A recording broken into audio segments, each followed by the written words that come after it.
Le fait de pousser les femmes à se dire tout simplement être maman, être des mères, c'est de la merde. Ce qu'on veut nous, c'est des carrières, on veut aller travailler. Bah ça fait qu'à l'époque, on pouvait taxer que les hommes et aujourd'hui, ils peuvent taxer les hommes et les femmes. Donc ça fait déjà pour eux double putain de source de revenus passifs en fait, si tu veux. Ils ont compris le business, hein, c'est du revenu passif. Les gars, avant que la vidéo ne démarre, n'oubliez pas qu'on a mis en place énormément de services et de produits pour vous aider à atteindre tous vos objectifs dans la vie, que ce soit en termes de développement personnel, développement physique, développement spirituel, connaissance de notre société et surtout de tout le cirque qu'on essaye de nous cacher. On peut commencer avec l'académie, là où vous êtes sûr de trouver une communauté qui vous ressemble, d'avoir des cours complètement exclusifs et inédits qu'il y a nulle part ailleurs. Les gars, les cours sont d'une qualité exceptionnelle et pour le prix, c'est vraiment risible. Donc venez en masse sur l'académie. Ensuite, on a les coachings one-on-one avec moi pour les personnes qui ont besoin d'avoir des suivis un peu plus approfondis, un peu plus sérieux, un peu plus poussés. Ensuite, n'oubliez surtout pas qu'on a les programmes Athletics Legacy qui sont, selon moi, encore une fois, les meilleurs programmes du marché français. Vous avez tout ce qu'il faut, tout est en vidéo, toutes les exécutions, vous avez un question-réponse, vous avez des exercices de substitution, vous avez des programmes hommes, vous avez des programmes femmes, il y a tout ce qu'il faut et bientôt on réouvre les coachings suivis. Donc les gars, restez connectés et bien sûr, vous pouvez juste nous donner de la force en suivant sur les réseaux sociaux et faire des dons. Tout ça, c'est dans la barre d'infos. Sachez les gars que c'est vraiment la meilleure façon de me soutenir, de soutenir mon travail, ce que je fais et de me permettre de continuer à faire des vidéos. Vraiment, dites-vous que si je suis encore là sur YouTube, c'est en grande majorité grâce aux personnes qui bossent avec moi, qui achètent mes produits et mes services. Donc merci à vous, merci 1000 fois, parce que sans vous, on serait plus là. On passe à la vidéo du jour les gars. Peace out. Est-ce que le féminisme, il n'a pas été créé justement pour dégoûter les gens d'avoir des enfants, tu vois? On est déjà trop en fait sur cette planète pour les puissants du monde. Et il y a une des techniques qui est utilisée pour justement pousser les gens à faire quelque chose, bah, c'est de les pousser à se rendre victimes eux-mêmes, en fait, à se rendre bourreaux eux-mêmes plutôt. C'est-à-dire que se dire c'est de ma faute aujourd'hui, s'il y a trop d'humains sur Terre, c'est de ma faute. Il n'y a pas trop d'humains sur Terre, c'est pas vrai.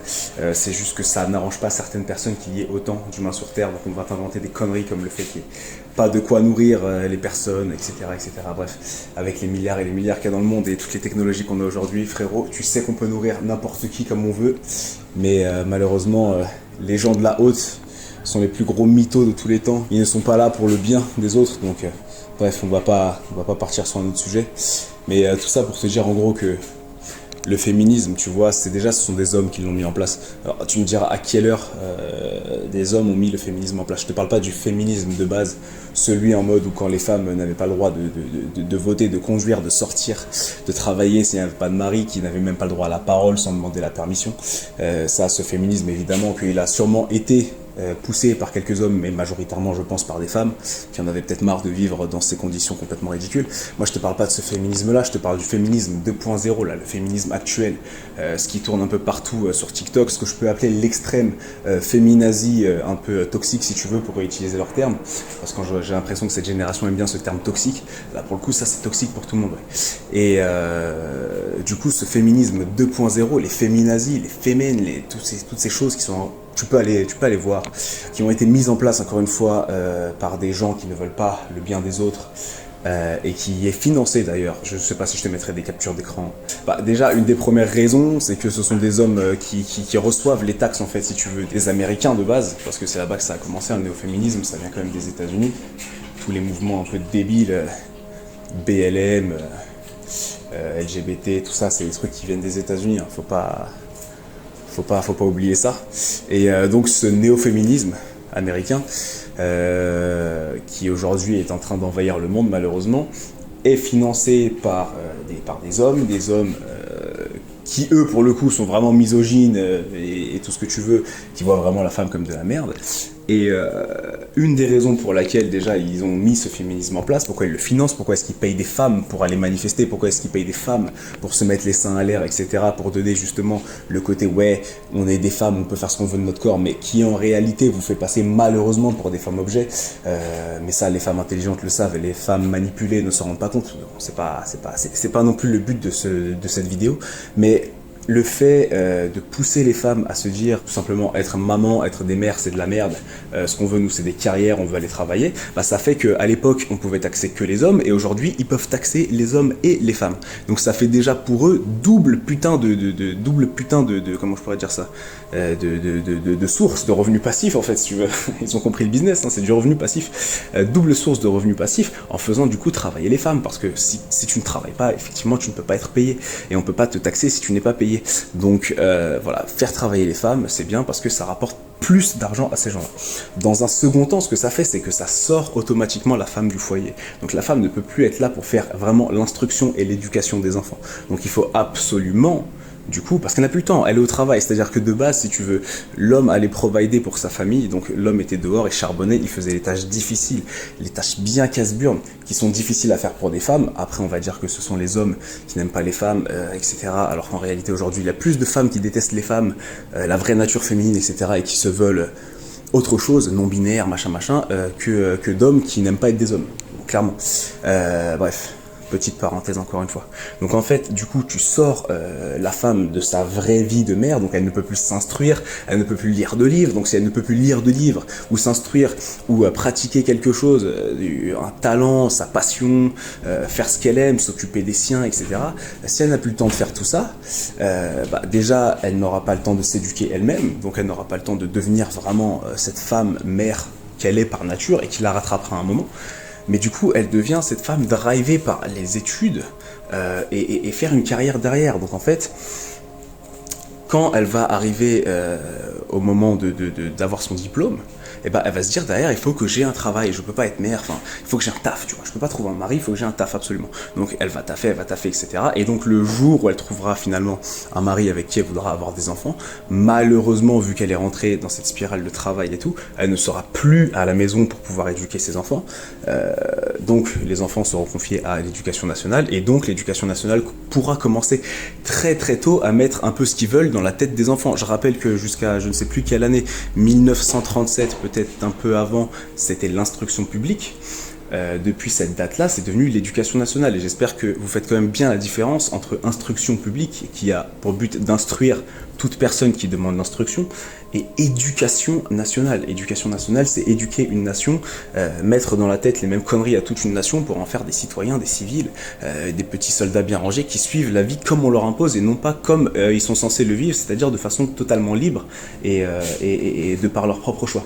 Bref, donc la femme obsédée par ses études et donc par son travail, quand elle aura des enfants, elle ne pourra pas s'en occuper parce que sa carrière va lui manquer et donc voilà, ce sera un stress supplémentaire parce qu'il faudra payer une nourrice, complètement débile, alors que toi t'es la mère en fait, tu pourrais très bien le faire. Enfin, il y a des pères aussi qui peuvent le faire, tu vois, juste qu'il y ait un des deux qui le fasse, mais la nature a décidé quand même que ce soit la femme, elle lui a donné les attributs pour, elle peut nourrir les enfants, elle peut les porter, tu vois ce que je veux dire, son corps a été fait pour justement, si la femme a le bassin vers l'avant, c'est justement parce que c'est pour laisser plus facilement passer l'enfant, si les femmes ont une certaine courbure dans leur colonne vertébrale, c'est pour pouvoir porter l'enfant plus facilement sans avoir mal au dos. Enfin, c'est vraiment, elle a été créée pour ça, tu vois. Et le fait de lui mettre dans la tête, c'est l'éducation nationale, encore une fois, c'est le brainwash de ces dernières années, lui faire croire que son vrai rôle, c'est de travailler et non pas de fonder une famille avec une personne qu'elle aime de tout son cœur et de créer quelque chose, créer la vie tout simplement et d'apprendre ensuite à apprendre à ses enfants, à instruire ses enfants, et à apprendre la vie en même temps, à grandir avec ses enfants, etc.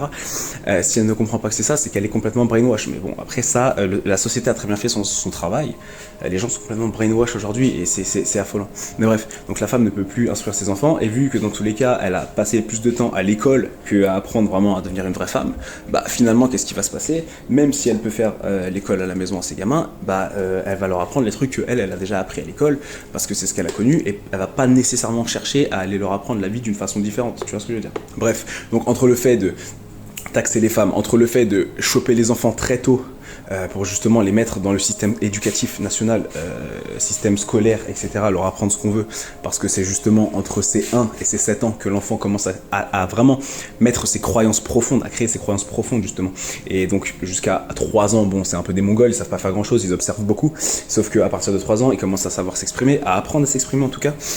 Et donc le système scolaire leur apprend dans la phase où justement ils sont le plus malléables des choses précises. Il y a tant de pays, il y a tant de trucs, la Terre est de telle forme, il y a ceci, cela, on écrit avec telle lettre, on parle telle langue, machin, ceci, bref. Donc entre le fait de pouvoir taxer plus de personnes, donc les femmes, entre le fait de récupérer les enfants très tôt, tu te rends déjà compte que là c'est même pas un magnifique combat le féminisme, tu vois. Et que dans tous les cas, même s'il était bon de base, en tout cas le féminisme 2.0, s'il était bon de base, admettons dans son fond, on voit très bien que ça se passe pas du tout comme prévu en fait. Ça détruit le cadre familial, ça fait des femmes obsédées par le travail qui justement veulent devenir des hommes, qui rentrent en concurrence avec des hommes alors qu'elles n'ont pas à faire ça, ce n'est pas leur rôle, autant que ce n'est pas le rôle de l'homme d'être enceinte et de nourrir son bébé avec ses pecs. La nature est très bien faite, elle nous donne un peu toutes les réponses à la vie, donc si on commence à vouloir aussi réinventer la roue constamment, c'est vrai que ça va être assez difficile. Voilà, je ferme la parenthèse là-dessus aussi parce que c'est vrai que ça fait pas mal de femmes frustrées, hein. En général les féministes sont assez frustrées, sont assez en colère, sont assez victimes de leurs émotions. Donc c'est assez chiant de devoir quotidiennement partager justement le quotidien de personnes comme ça. Mais tranquille, nous on focus sur ce qu'il y a de positif, on essaie de ramener justement une bonne vibe. Et voilà, c'est pour ça que j'essaie aussi de démystifier ce féminisme à la con. Bon voilà les potes, c'était une toute petite vidéo très rapide là-dessus. J'espère que ça vous a fait kiffer. Et puis voilà la famille, petite répile sympa, abonnez-vous. Peace the fuck out. Bye boys.